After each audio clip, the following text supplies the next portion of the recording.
Britain's major galleries house some of the finest collections of art to be found anywhere in the world. But there are thousands of other artworks we know little about in the collections of smaller institutions. Over 80% of this publicly owned treasure is in storage and often uncatalogued. We don't know the name of the artist, the subject, or when and where they were painted. The Art UK website was created to shine a light into these shadows and now has over 200,000 paintings online. Using this database, we'll be traveling the country, seeking out potential lost masterpieces. When we find an interesting painting, I'll investigate the story behind its creation, using a meticulous process of restoration, research, and scientific analysis. I'll be exploring the world in which these works were created. The social and historical background to the life of the artist that gives a picture its context. But simply finding a painting is just the beginning of the trail.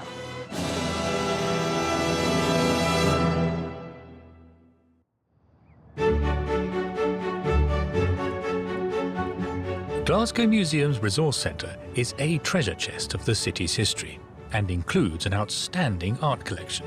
We're here to investigate a mysterious portrait, which I hope will turn out to be by one of Britain's most important painters. The painting was bequeathed to Glasgow by a wealthy coach builder whose personal art collection was the rock on which the city's galleries were built.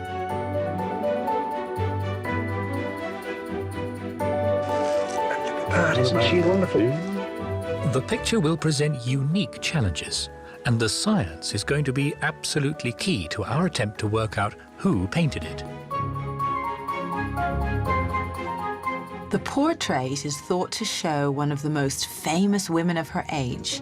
Talented and beautiful, I'll be tracing her tragically short life.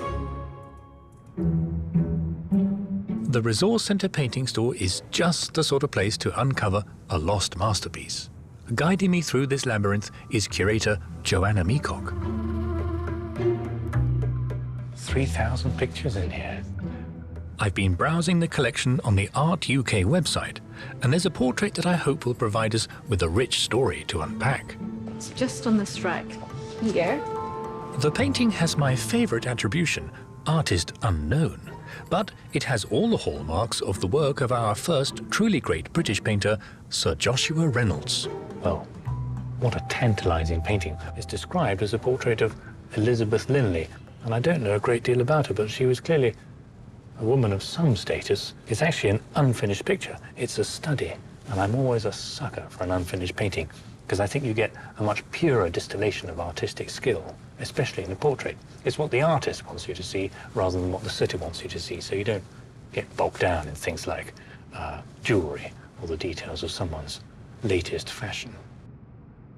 Sometimes, when we see a really great Reynolds portrait, we have an idea not just of what someone looked like, but what they were thinking as well.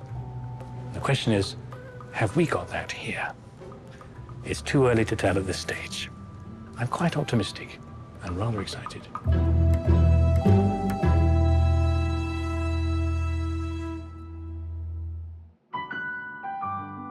Sir Joshua Reynolds is one of those artists who shows us just what paint can do.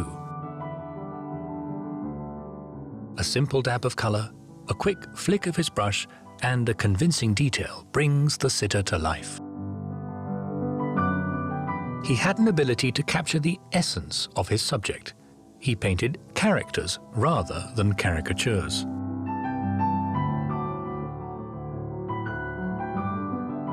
As first president of the Royal Academy, he did so much to establish a new respect for British art, not just at home, but internationally. I think this portrait has exactly the accomplished technique we're looking for. But was it painted by Joshua Reynolds? And who was Elizabeth Linley?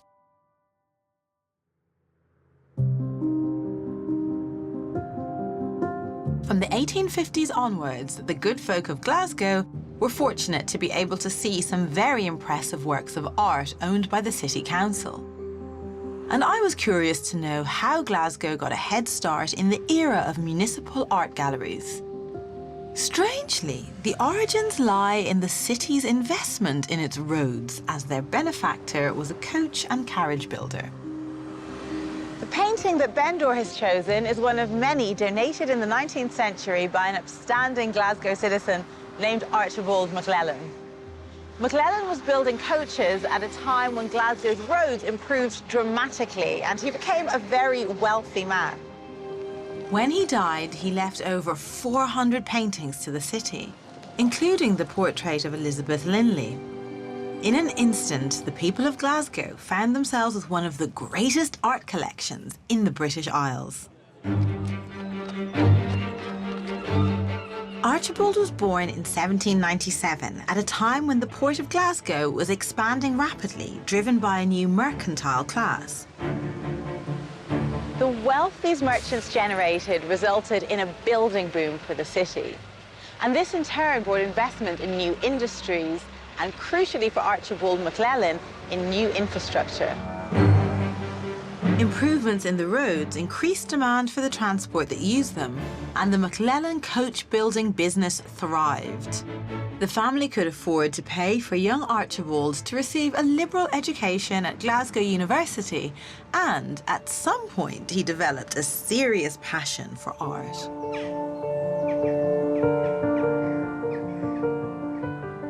Glasgow's magnificent Kelvingrove Gallery is now home to many of the paintings from his collection, including a fine portrait of Archibald himself.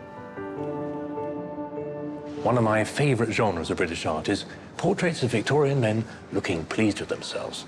And we have a great example here. Check out the size of Archibald MacLellan's throne. MacLellan had every reason to feel pleased with himself, of course. He was a wealthy businessman, but also a noted philanthropist, typical of the Victorian kind, who believed it was the duty of the rich to support the less fortunate. MacLellan wanted his collection to feature good examples of paintings from the broad sweep of art history, the better to educate Glasgow's citizens. He was very proud of this Titian. The imperial wealth that made Glasgow one of the richest cities in Europe has gone, but fortunately for us, the art has remained. This is one of the jewels in the crown of Glasgow Museum's collection. The Victorians regarded a good Titian as an essential part of a serious collection, and this one cost MacLellan £250. But if you thought this was a bargain, wait till you see what MacLellan bought for £4. An Annunciation by Botticelli. Now, when MacLellan bought this, Botticelli wasn't the major name that he is today. He'd yet to be rediscovered. It's absolutely sublime, and it shows Botticelli's mastery of perspective, and look at the sensitivity of the Madonna here. I think this tells us that MacLellan had a very good eye when it came to collecting great masterpieces. Now, if MacLellan bought this for £4, he must have been really sure of our possible Reynolds, which had sold for more than £80. Well, it's our job to see if he'd made a sound investment. Glasgow museums have agreed that their possible Joshua Reynolds painting can make the journey to the studio of our picture restorer, Simon Gillespie, where we can start to get under its skin. This is a fabulous piece of mahogany. That's one plank. It's in lovely condition. Look how flat it is as well. It's a really beautiful piece of work. Now, talking of beauty. And look at that, isn't she wonderful? Yes. Joshua Reynolds? Yeah. At the sound of Reynolds' name, Simon seemed to lose some of his enthusiasm. Well, the problem with Reynolds is his inconsistency of materials. He experimented not only with oil, but he'd also mix in something like wax. Wax is a nice thing to paint with, and it was a very fashionable thing at that time, but it's a thing that is very soluble. We use solvents to clean the varnish off, which would also then attack the paint layer, which has got wax in it. All right. And it would probably mean we can't clean it. So we need to do some tests, some scientific tests to analyze what materials he's used. Seems I may have dropped a bit of a clanger in choosing Miss Linley. On the easel, it's clear there's something else odd about the picture. The composition seems wrong. Is that a column?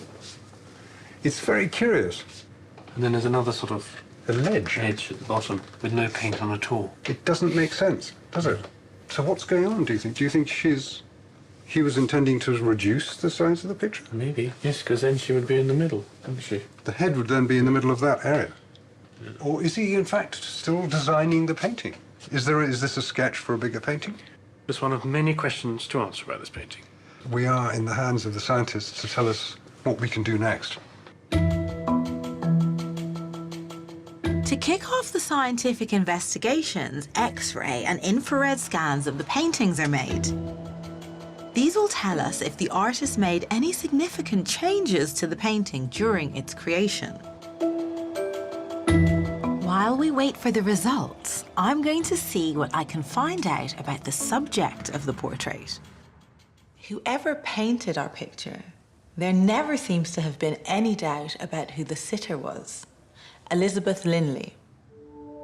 Looking back through the provenance of the painting, the history of its ownership and its sales records, we can trace it back to a sale in the 1830s when it was already listed as Elizabeth Linley.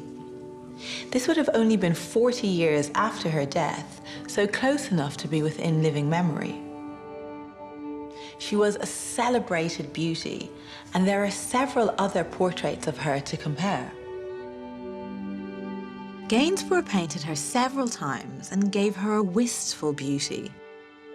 I also came across this article about Elizabeth that was published in the Illustrated London News in 1911.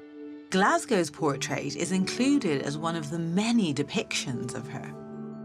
The verdict is not completely unanimous, however. In the Resource Centre files, there's a letter written in 1897 from Elizabeth's descendant, the Marquess of Dufferin and Ava, who wrote to say that he had doubts that the picture was of Miss Linley.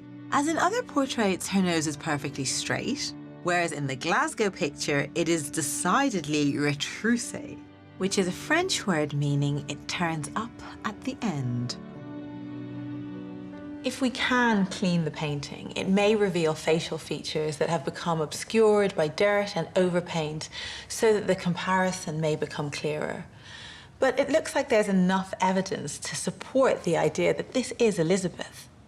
I think it's time that we take a closer look at the remarkable story of this extraordinary woman. Elizabeth Linley was born in Bath in 1754. She only lived to be 37, but she crammed a great deal into her short life. She was the first of two daughters of Thomas Linley, a musician and music teacher who trained them rigorously. Their home was nicknamed the Nest of Nightingales. When her father became musical director of the most fashionable venue in Bath, the New Assembly Rooms, Elizabeth became a star turn, despite being only 9 years old. So would it have been frowned upon to have a 9-year-old out at night performing in front of large audiences? Not particularly for musician families. Certainly in Bath, you would put your children on the stage as soon as they were really able to do it. Is that exploitation? Well, we would think of it probably today, but I don't think in the 18th century necessarily they did. It was a means for the family to increase their income. It's Elizabeth who's the outstanding performer. She's the hot ticket in town. And did Elizabeth make much money from her career? She was very successful financially. The Bath Chronicle reckoned that by 1773, she alone had made about £10,000. Certainly the father would ask for 200 guineas per performance. And remember, none of that money goes to her. It all goes to the father, because he had apprenticed her to him, and under the apprenticeship system, the master gets all the money. And she was literally, well, enslaved financially to her father. It's making me think maybe things haven't changed that much. £10,000 £10,000 is over £1 million in today's money and enabled the family to move into a house in Royal Crescent. There was a less positive side to Elizabeth's success, however. As she grew older, her beauty and celebrity status drew a great deal of unwanted attention from men. She had a lot of suitors interested in her. There was an offer of marriage from an elderly gentleman who was prepared to pay a lot of money for her, but was eventually persuaded to retract. And then there were the attentions of this dreadful man, Captain Matthews, who pestered her continually. And Thomas Linley Sr., the father, seemed to do nothing about this. Elizabeth confided in a close friend, Alicia Sheridan, whose brother Richard agreed to chaperone her on her walk home to keep Captain Matthews and his ilk away. Almost inevitably, Sheridan too fell under her spell, and the couple began a relationship. But he was penniless, with no prospects or income, and there was little chance that either family would agree to the match. Eventually, the couple eloped to France and got married. When they returned to Britain, their foreign marriage wasn't recognised, and the lovers were separated by their disapproving families. And here in Bath, Elizabeth returned to the stage. Her father, Thomas Linley, was fearful for the loss of his star performer, as she was still earning him a formidable income. But the couple kept in touch, secretly leaving each other love letters at a grotto here by the river. Elizabeth held on to the prospect of a life with Sheridan for 2 years, but then gave up hope. She asked him to return her letters to preserve her future marriage prospects. The threat of losing her altogether finally spurred Sheridan into action. Defying their parents' wishes, the couple fled to London, where they were officially married. But did they live happily ever after? Sadly not.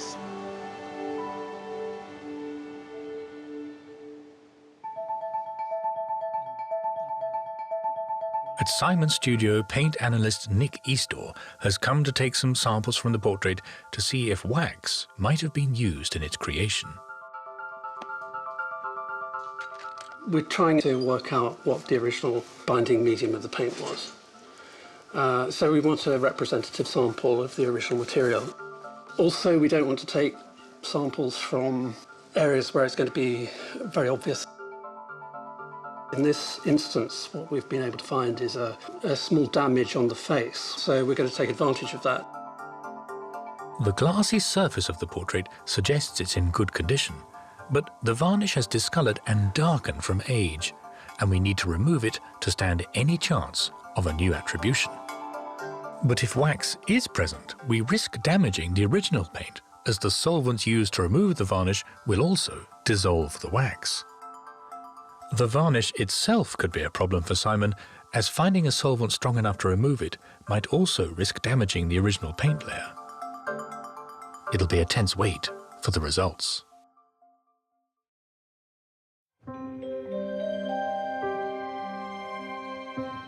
Whether we can clean the portrait or not, the way it is painted with such economy and bravura brushwork make me confident it is the work of Joshua Reynolds, widely regarded as Britain's first truly great painter.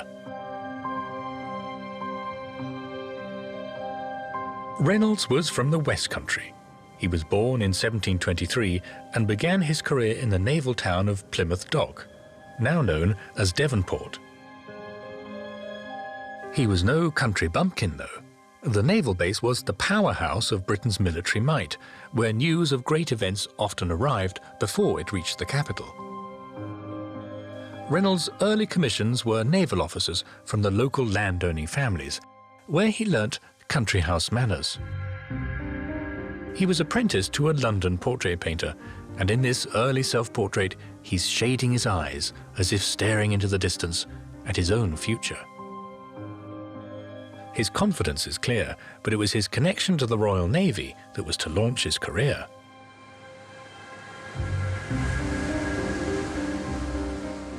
On the 11th of May 1749, HMS Centurion sailed out of Plymouth Dock for the Mediterranean on a mission to negotiate a peace treaty with the Barbary pirates. Captain Augustus Keppel had a civilian passenger on board, one Joshua Reynolds, hitching a ride to Italy. The pair became lifelong friends on this voyage, and Reynolds painted this portrait of Keppel during a winter layover in Minorca. His ability to give his subjects the heroic treatment was already evident.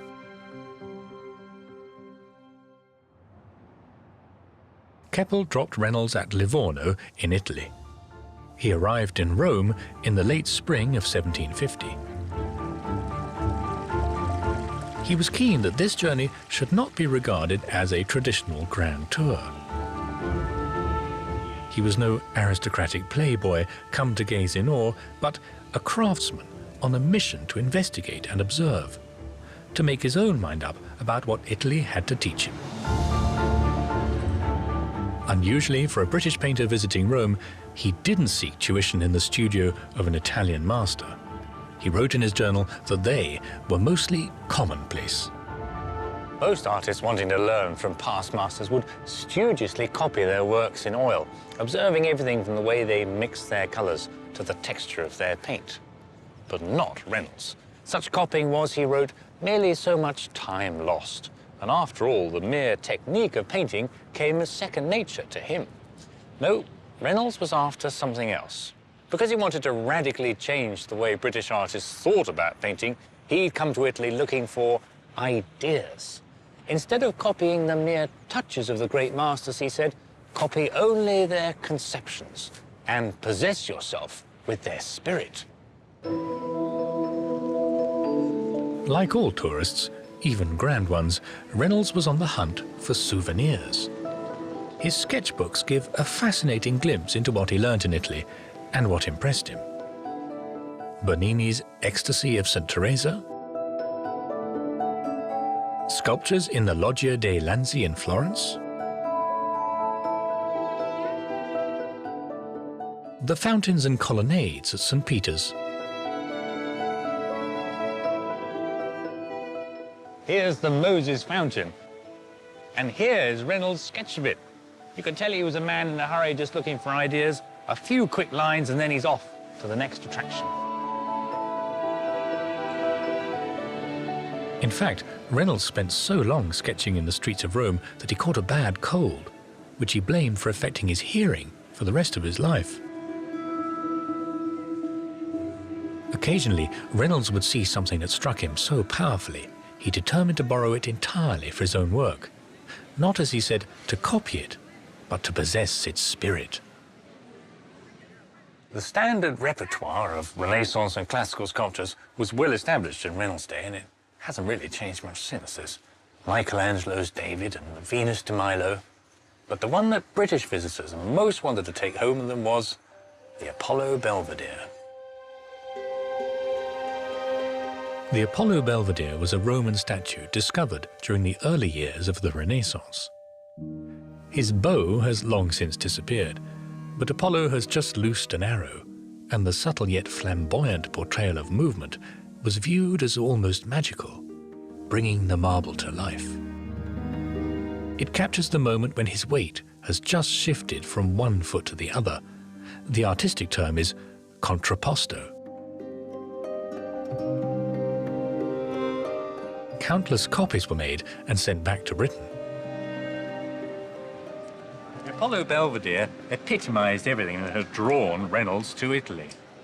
It was elegant. It represented aesthetic perfection as well as ancient learning. Above all, it had a certain grandeur about it.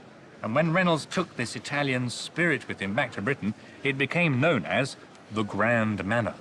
It not only changed the way the British were depicted in art, but also how they saw themselves.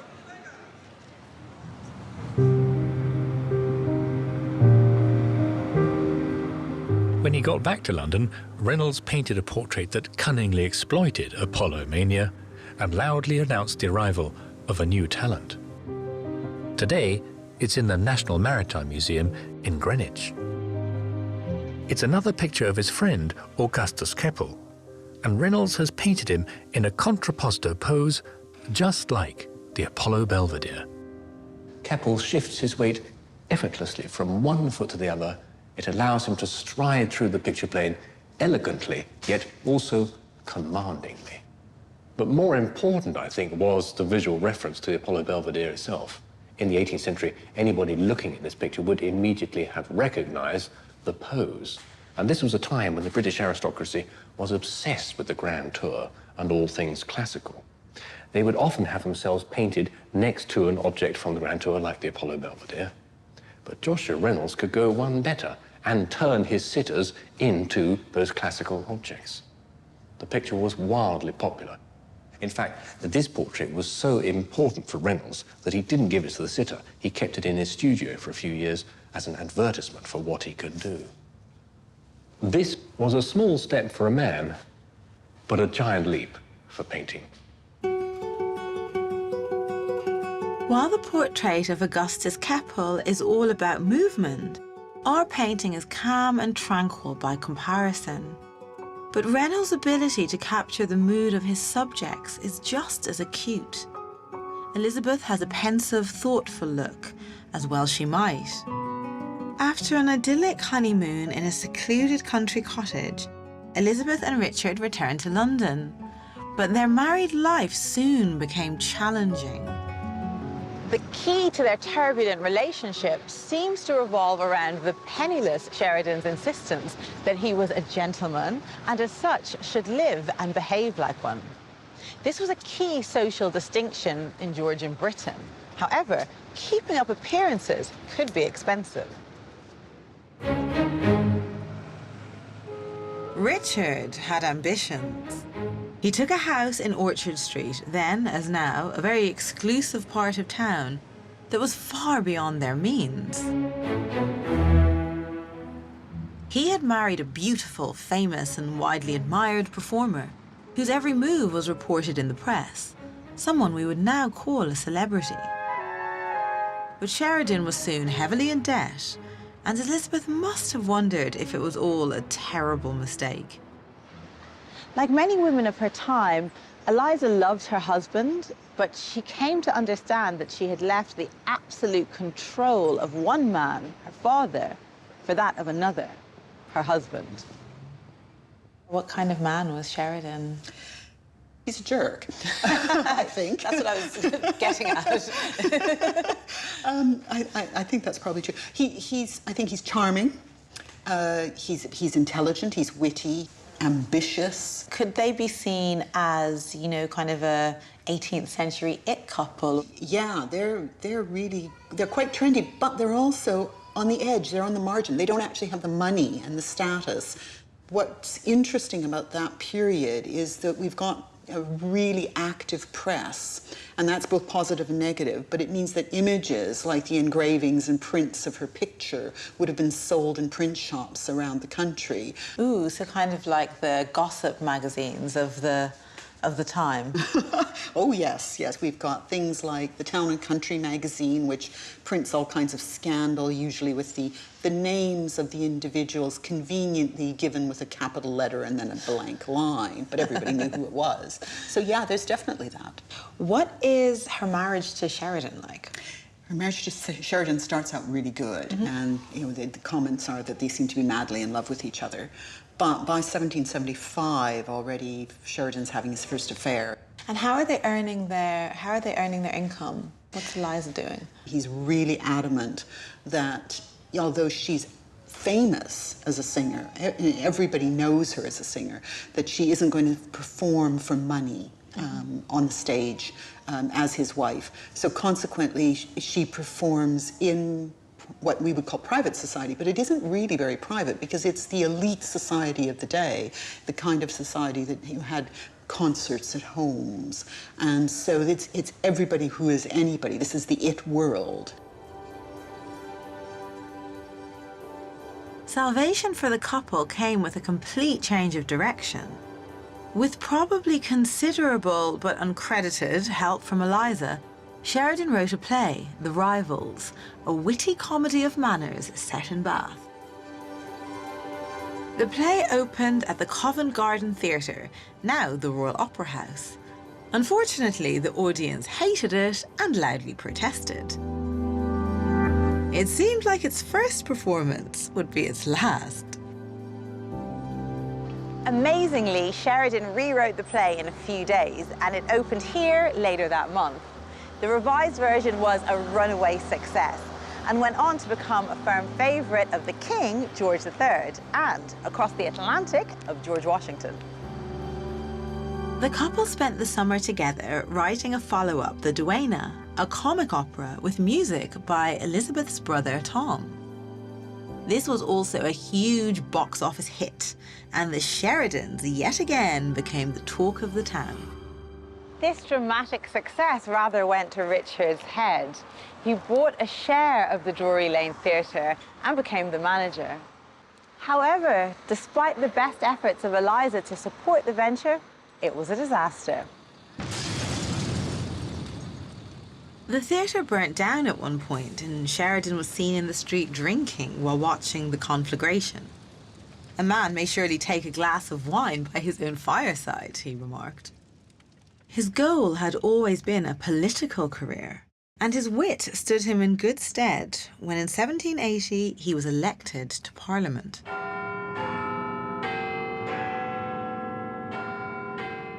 If reports are to be believed, he was one of the greatest orators the House has ever heard. It was a challenging time to be an MP, as the King was said to be losing his mind. In 1788, George III suffered the first bout of his famous madness, and his son, the Prince of Wales, asked Parliament to appoint him regent to rule in his father's stead. The Sheridans were in the Prince of Wales camp, and the connections they had made to his aristocratic supporters saw them in the thick of the action. Their house became the headquarters of the Prince's campaign to take power. I can barely keep up with this couple. Now they're at the centre of a full-blown constitutional crisis. Yeah, they're definitely that. And it's because of the fact that George III has become ill, whether we call it madness or he becomes ill with porphyria or it's bipolar, there's all kinds of debates going on. But basically he's ill by November of 1788 and the country is simply riven about what's going to happen. So they're intimately connected with all of this. Does their investment pay off for them? No. Oh. No, not at all. At the beginning of March 1789, the king has recovered.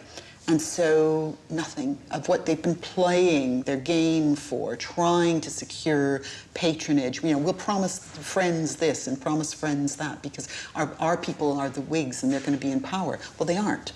Effectively, they've backed the wrong horse, I guess, in this instance. Yeah, that's right, yeah. What effect does that have on them? Well, they've put so much time and energy and money into this, and Sheridan's finances have always been dodgy anyway.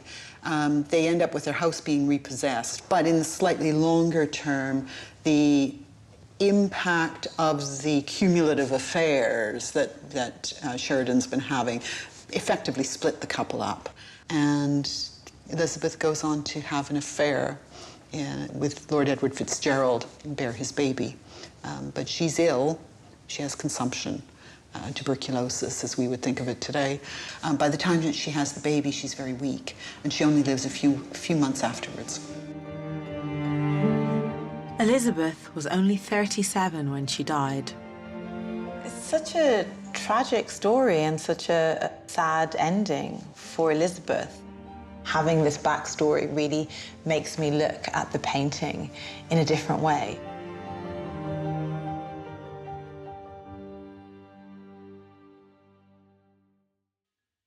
Back at Simon's, the results of our various investigations are due. We're waiting to find out if there is any wax present in the paint, and also if Simon has found the solvent forgiving enough to remove the varnish without damaging the original paint layer. If we get the wrong answer to either of these questions, we won't be able to clean the painting, and it'll be much harder to get someone to commit to an attribution.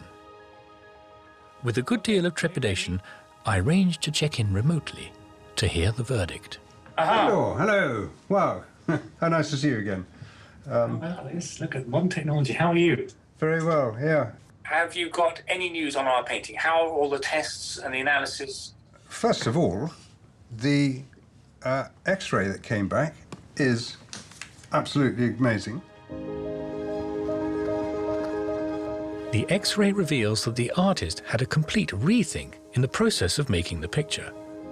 The shadowy outline of the sitter's arms shows that she was originally supporting her head on her left arm. And it's rather a beautiful composition and fills the rectangle much better, dare I say it, than the one that we've actually got here, which is on top of this. Simon, all deeply fascinating, but how has our paint analysis gone? Have you got the results yet, and can we clean this picture? The tests have come back, and there is no wax in the makeup of the painting. Okay, so this means we can clean it full steam ahead.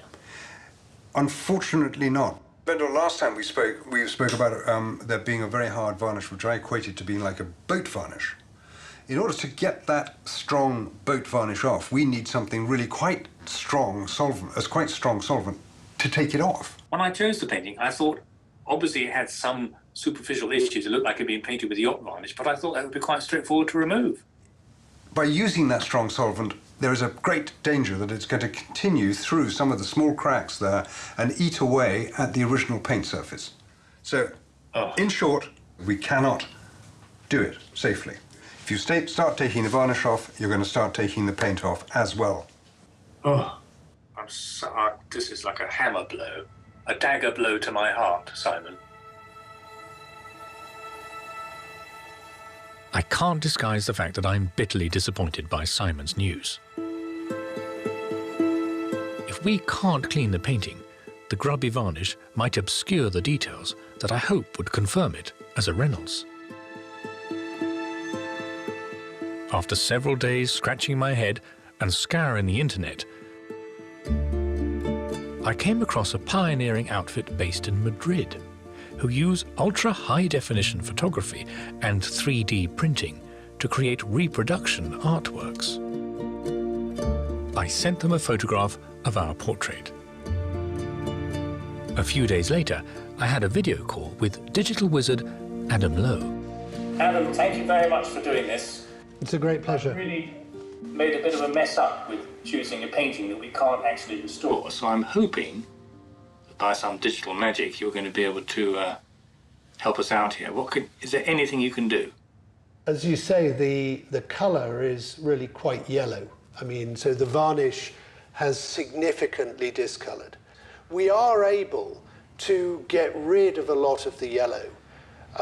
When we started doing that, that reveals other layers of discoloured varnish that are on the surface of her face appearing a bit like freckles. So we've started on my screen at the moment. I'm looking at the first step. I have no idea how to do that. It looks like I'm in Simon's studio and he's just taken the swab off the face and the varnish has all been removed. It's absolutely extraordinary. What we're doing is we're just playing with the colour until we can get something that removes the yellow cast. So it's relatively straightforward at this point, except we're in Madrid and the painting's in London. And it's just extraordinary because I'm in Scotland and my mind is completely blown by what you're able to do. It's just amazing. The beauty is we should be able to make a physical facsimile to put beside the original. So while I think digital data's magic on screen, seeing it rematerialized without the varnish could be very exciting. I think when you see the two side by side, it should be one of those magical moments to look at it as it was meant to be seen. That would be tremendously helpful when it comes to showing our Reynolds expert. Oh, I can't wait. Thank you very much. I'm hoping that this digital solution to our old-fashioned analog problem may just save the day when it comes time to show our portrait to an expert. Though this might be very helpful to our case, I'm always keen to find a comparison which puts the attribution beyond doubt, at least for me personally. I think I've located a picture that does just that. It's a Reynolds self-portrait in a private collection, but I'm happy to say the owner has let us pay a visit.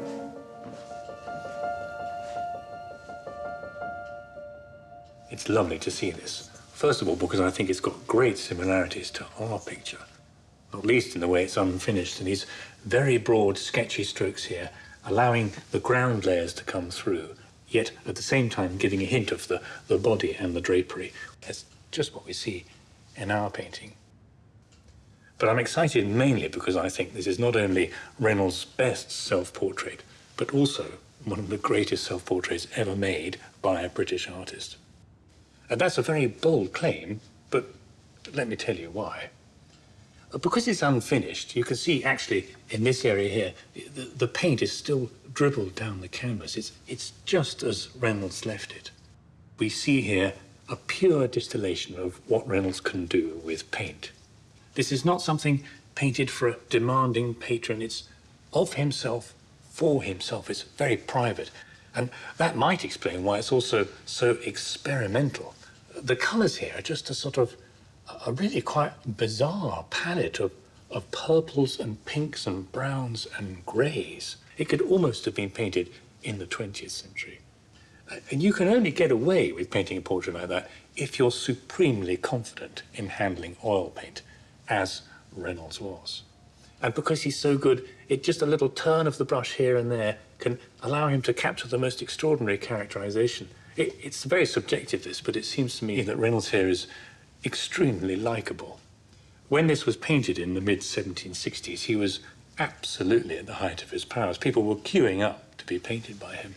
But there's no conceit here. He's presented himself as almost torn between emerging into the fame and the light and yet remaining discreetly in the shadows.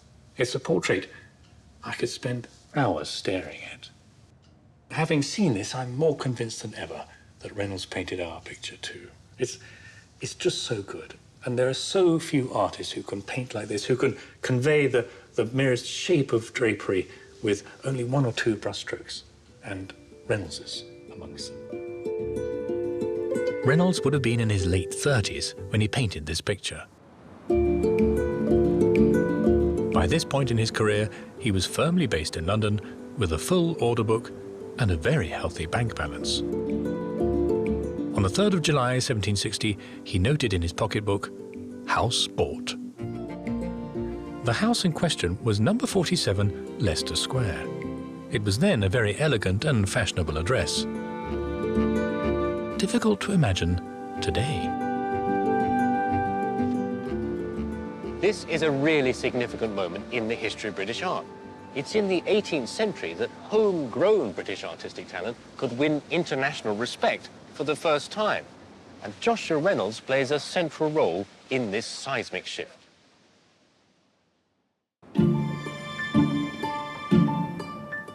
The most significant development in winning new respect and international standing for British art was the establishment in 1768 of the Royal Academy of Art in a grand suite of rooms at Somerset House. As well as being an association of the nation's finest artists, it would offer training to promising talent in its own school. The King, George III, was flattered by the idea and happily consented to the royal involvement. It had a unifying effect on the often quarrelsome relations between the artists themselves. Reynolds too was enthusiastic. In this founding group portrait, he's holding the ear trumpet he used in later life. The King can't have been pleased, however, when, at the first meeting of his new institution, his favourites were overlooked, and Joshua Reynolds, for whom the King seemed to feel some personal antipathy, was formally elected its first president. Much to his chagrin, George found himself obliged to give Reynolds a knighthood as the new president of his Royal Academy. The rooms that Reynolds knew were later subdivided, but I'm happy to say they're now being restored. The most important space was the Great Room, and we've been given exclusive access before the builders have even left.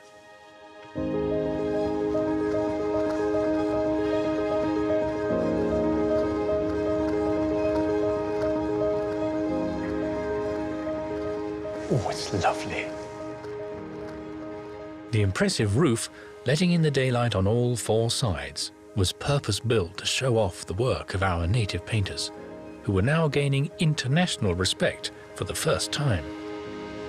It wasn't long before artists from Europe and even America came here to see and be inspired by the very best that British art had to offer. The Academy's summer exhibition became a fixture on London's society calendar. And here's Sir Joshua with his trademark ear trumpet showing the Prince Regent around. And just look at the hang, not an inch to spare on the walls. Looking around the room today, it's really quite something to think of all the great British artists who came here to put the finishing touches to their paintings on what they used to call varnishing day. All the greats like Constable and Turner and even Reynolds himself.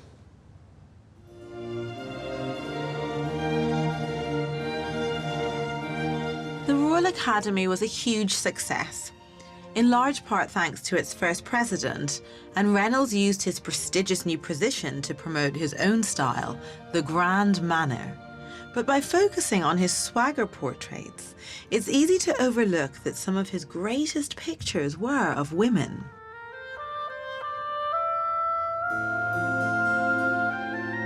This is Reynolds' portrait of the writer and aesthete Horace Walpole, who claimed Mr. Reynolds seldom succeeds with women.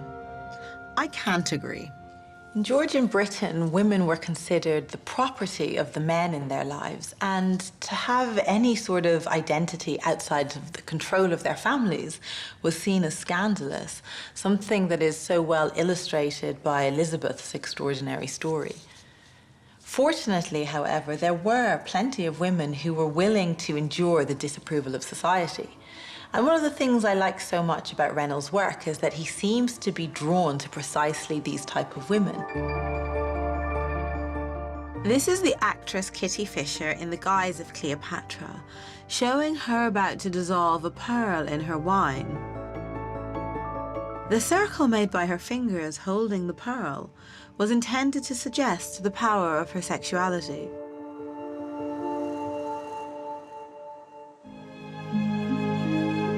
Tantalizingly, there is another Reynolds portrait of Elizabeth Linley. It's part of the collection of Baron Ferdinand de Rothschild and still hangs in the house he built on a hillside in Buckinghamshire, Waddesdon Manor. Baron Ferdinand had a thing for Reynolds and his portraits of women in particular. This is our heroine, Elizabeth Linley, in the guise of Saint Cecilia, the patron saint of music. Reynolds himself called it the best picture I have ever painted. Certainly they look quite different, but I think the neck and the ear are the same, and there's the same structural eyebrow. I think the main differences are the nose and the strength of the jawline. I'd say the jury's out.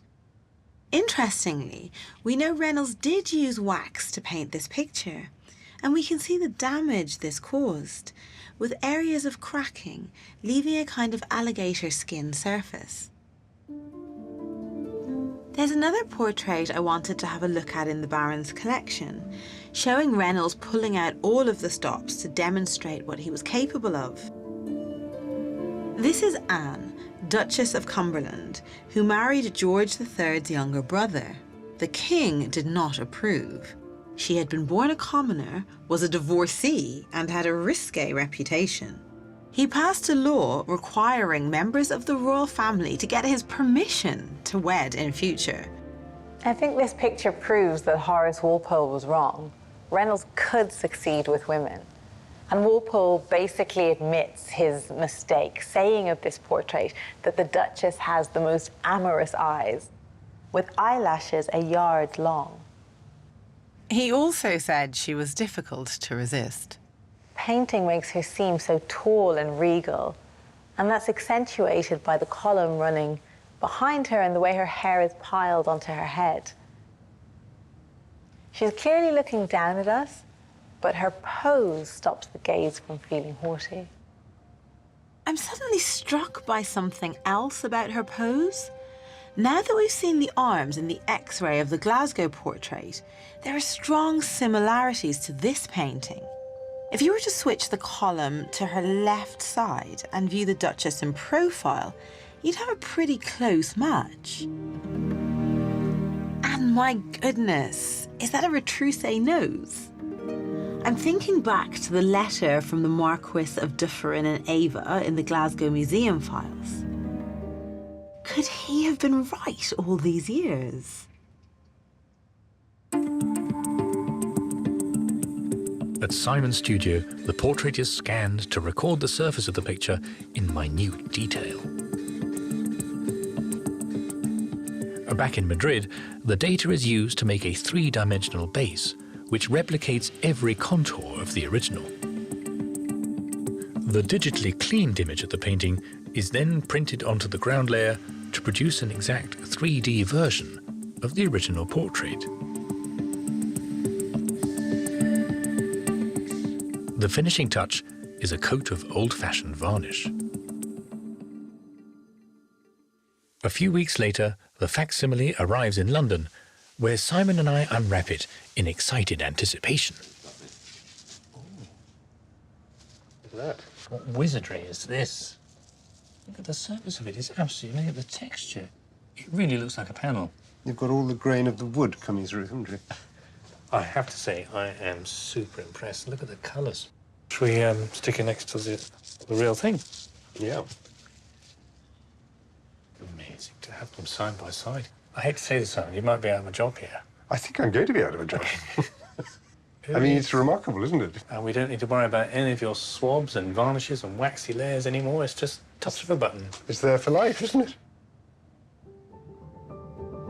The contrast between the two pictures is stunning.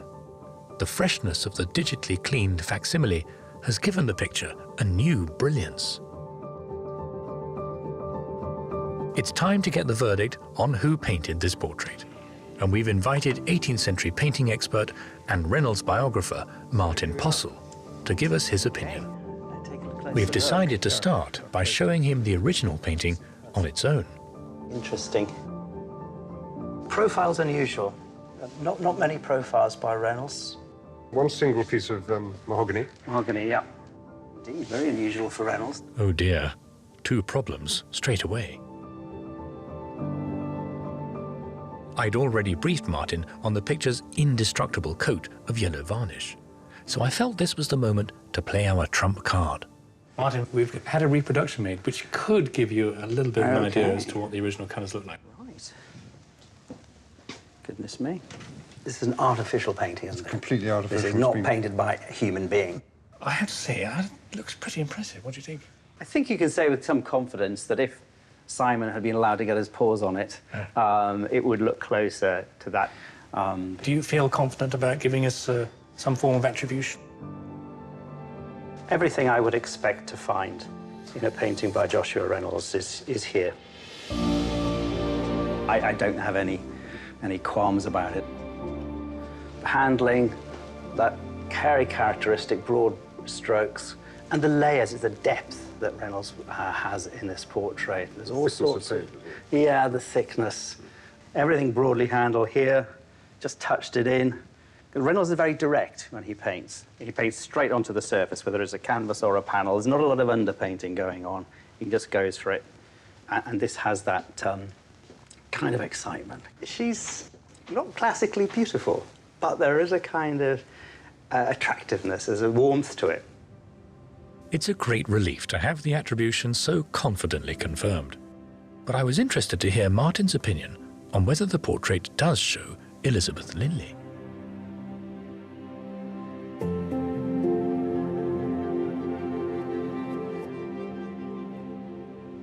It's not Elizabeth Linley. Elizabeth Linley actually is more classically beautiful. And if you look at the portrait at Waddesdon, where she sits Cecilia and she's playing the organ, she has a almost kind of classical profile, a straight nose. This lady doesn't. She looks rather different. Who could it be? My guess, or maybe informed opinion, is that I think it's Anne, Duchess of Cumberland, who Reynolds painted in a big full-length portrait. That's a picture that's at Waddesdon.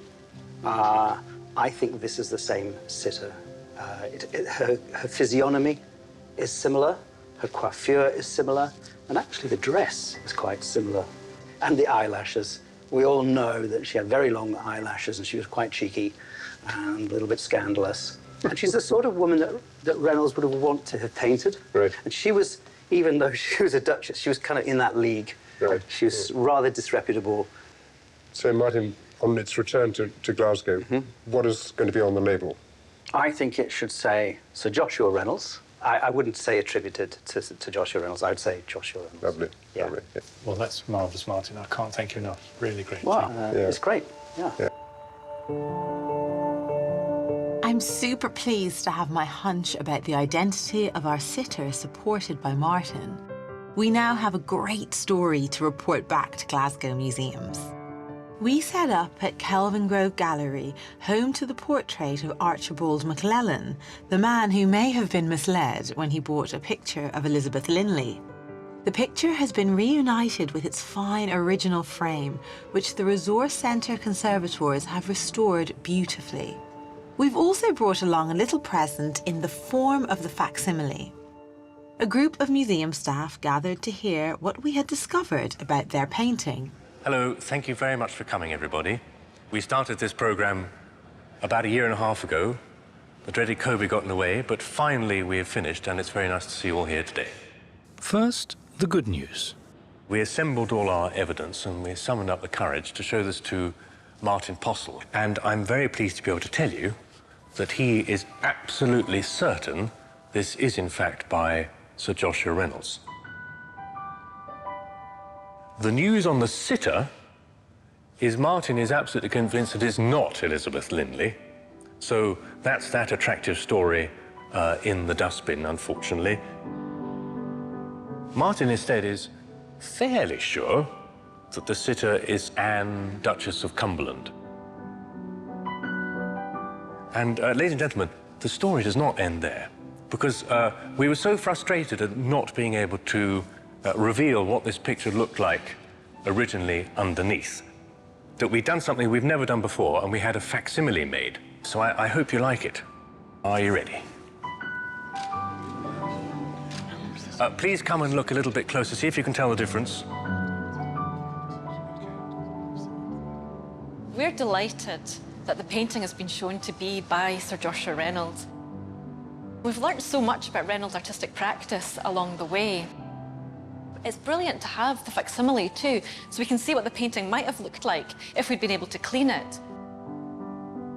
As one of the most popular British painters, it's no surprise to find that there are over 600 pictures by Joshua Reynolds in British collections. But as with our portrait, many of the attributions are uncertain. Why not use the map feature on Art UK and look for a lost masterpiece near you?